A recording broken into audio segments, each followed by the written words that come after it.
Good hit, but he sends it right back.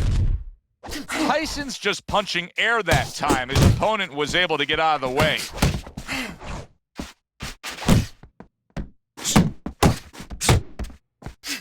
He brings an uppercut that really does damage there. Oh, and he returns fire with a left hand.